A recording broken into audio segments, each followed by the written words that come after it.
Hey guys, welcome back to the channel. Hey, do me a favor, hit that thumbs up button, subscribe to the channel, stick around for a while. We're going deep, we're going way deep on this one. Hey, Kip receives a social media influencer contract. What is that? Well, it's when a company reaches out to you and they want you to promote a product. In this case, ends up being dairy. Hey, what a perfect fit that is, right? I want to tell you how that came about. I'm going to tell you how that came about by a few stories in my life that I've wanted to tell you for a while now. Some of you guys need to hear this, so bear with me. 20 years ago, I was in the United States Army. I went in when I was 18 years old. I got out when I was 21. It was there where I learned a lot of leadership skills. I was taught by some of the best this country had to offer. Guys that knew how to educate, motivate, inspire you to be the best you could possibly be.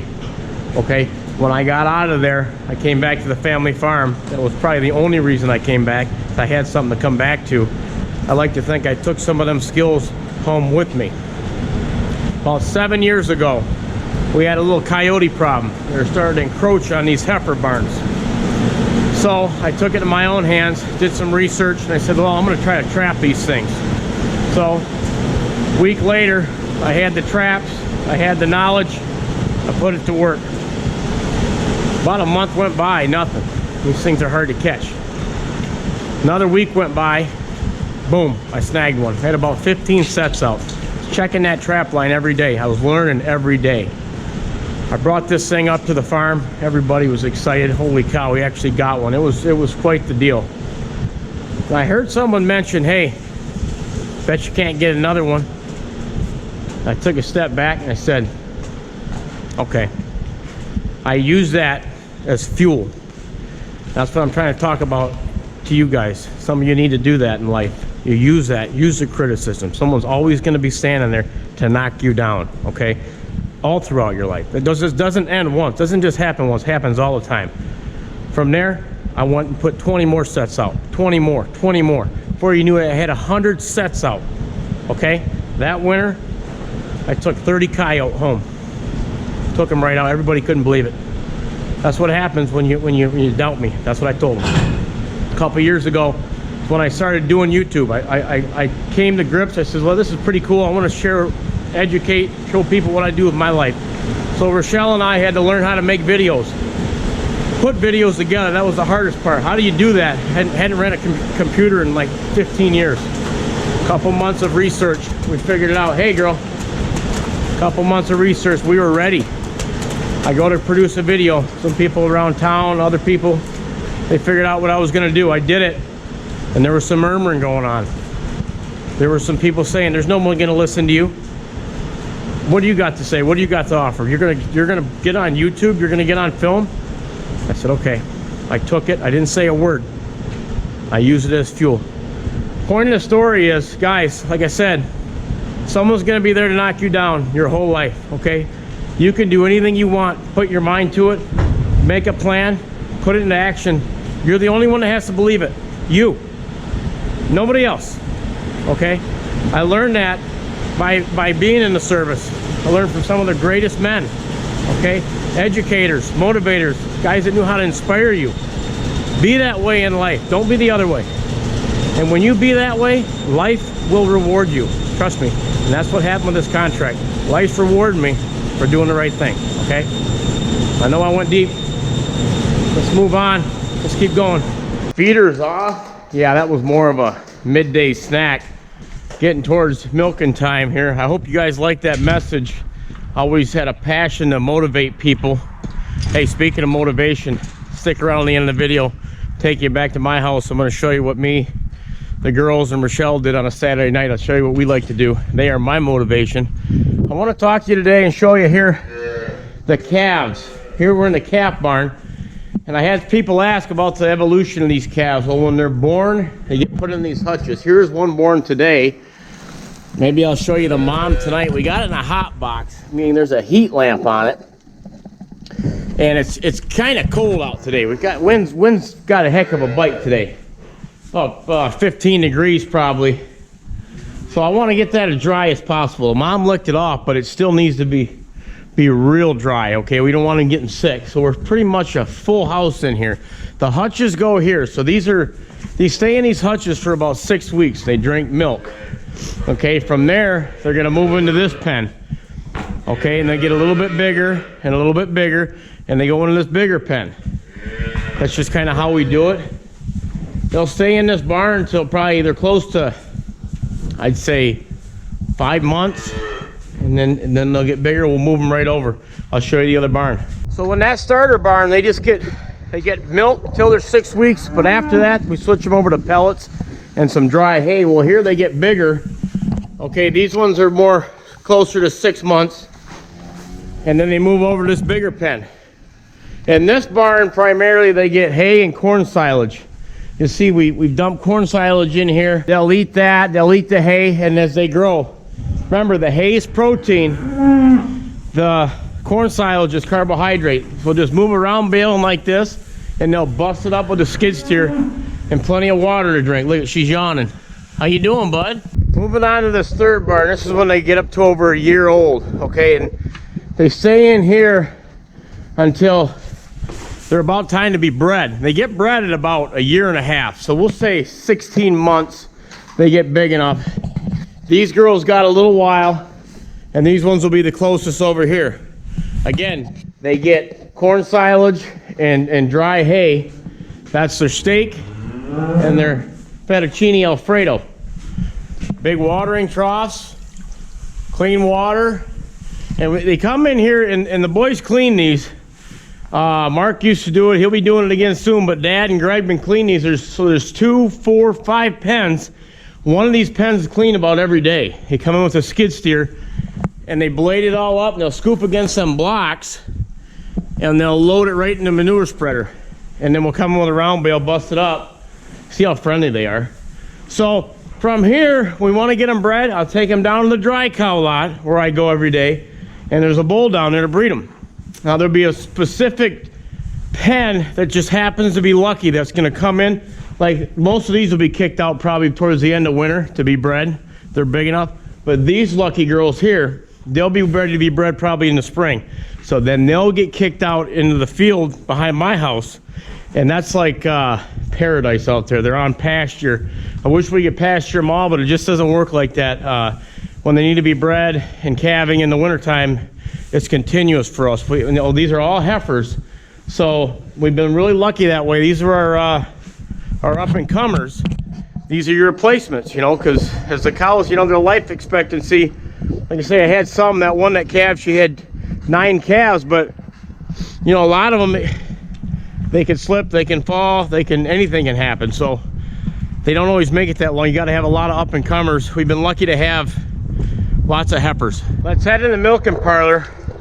I want to get started here. I'm milking with Cody tonight. I want to show you the 2 recent ones that calved. I showed you last time they're coming in. They can say you want them coming in as much as possible because I'm drying some up, which means I'm putting them down to rest and relaxation for their final 2 months. They're 7 months bred when I dry them up. They relax for the 2 months, have a calf at 9 months, and then boom, you can milk them. It's like a human, like a woman. To produce milk, they have to have that baby. It's a continuous cycle. So I'm gonna go in here, we'll get set up. And the 2 cows, it was a heifer, we had a red heifer have a calf, and 157. That was a calf I showed you in that hot box. I'll show you when they come in, and let's get started.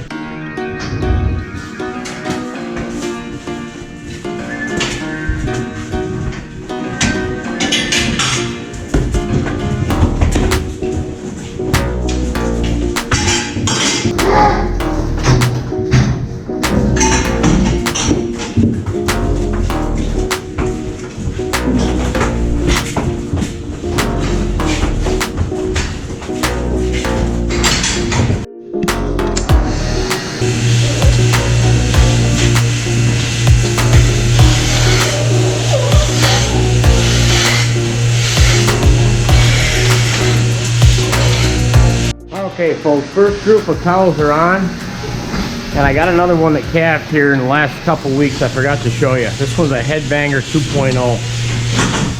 She makes Headbanger look like a schoolgirl. This girl here, number 79, got the build. Strong cow. I'm gonna set the camera down. When she's done milking, she wants to kick that milker off. Not good. I don't know how you can stop it. We have to keep feeding her so she won't do it. Let's see what happens. She broke 3 milkers.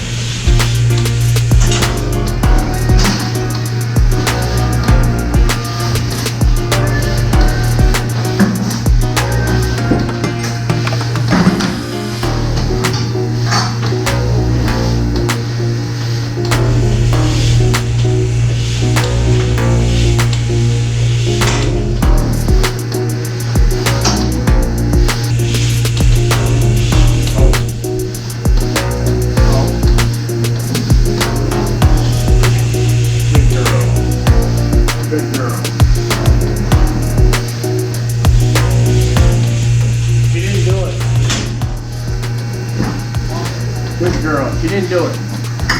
She's learning. Yeah, that time she didn't do it. I swear these cows know they're on camera sometimes.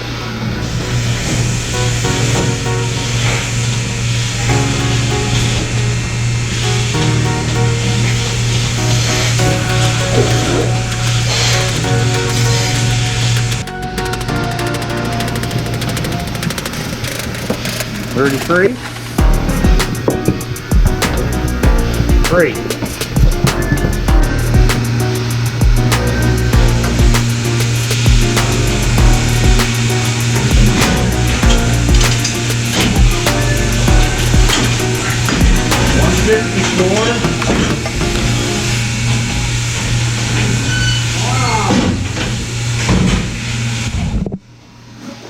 That what you're looking for? Had this camera sitting on the can. They want their little meal. Check it. Dip it. While I'm in here showing you cows, this was the last one I showed you, 112 and 86, last video. Look how early she's in. It's always a good sign.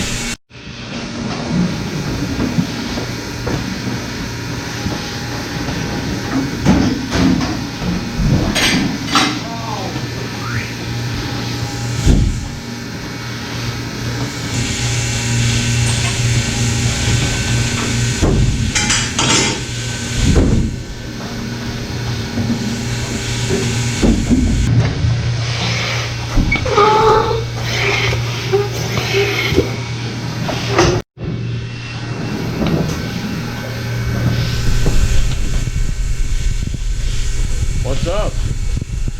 Right on cue, I hear some commotion going on in here. Look at Greg's daughter doing the calves. Welcome back.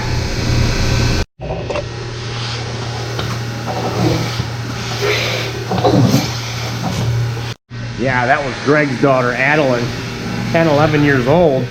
Very impressed with her. She gets off the school bus, goes right in there, starts doing the calves. Carries almost 2 5-gallon pails, one in each hand. It's like a little bowl. On down, bud.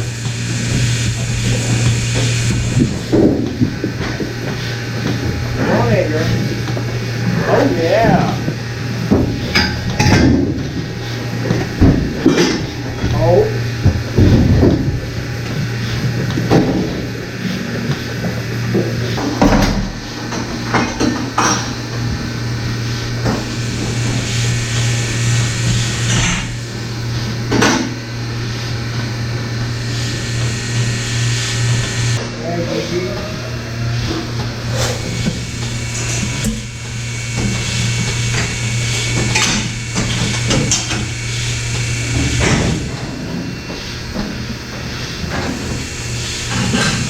Hey guys, while we're waiting on that fresh cow, I will show you a different one. You know how these cows got different personalities? Check out 107. She's all business. She don't play around. She's not playful. She comes in here, she does her job, and she leaves. Look at her. Okay, and the lady of the hour has made it in. 167. She just calved. This is her second milking. A little jumpy yet. Cody's got this bucket hooked up. This is going to be captured for the calf. Couple milkings, 2 to 3, and then we'll put the rest of the milk. It'll be good. We'll go in the line. She's yet to clean yet. And you see that? The afterbirth is still hanging out of her. Sometimes that happens. Hopefully it'll be gone by in the morning. If not, I'll try to get it out myself. But that's the newest one. Guys, it's getting late. I'll show you that fresh heifer in the next video. That red one, the cat, I'm telling you. We're going to head back to my house right now. I'm going to show you what Rochelle and the kids and I did on a Saturday night. I'm going to finish up here. I'll catch up with you after you watch that. Let's go.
Everybody like the family cooking. That's something we like to do together. Hey, tonight I worked late, Rochelle worked late. Pizza night, we're supporting the dairy farmers. A lot of cheese and pizza, so eat your pizza too, drink your milk. Rochelle's in the shower, we're getting ready to eat. Thanks for stopping by. Hope you liked the video. Hope you liked the little motivation at the beginning, and I'll see you in the next video. Take care. God bless. Thanks.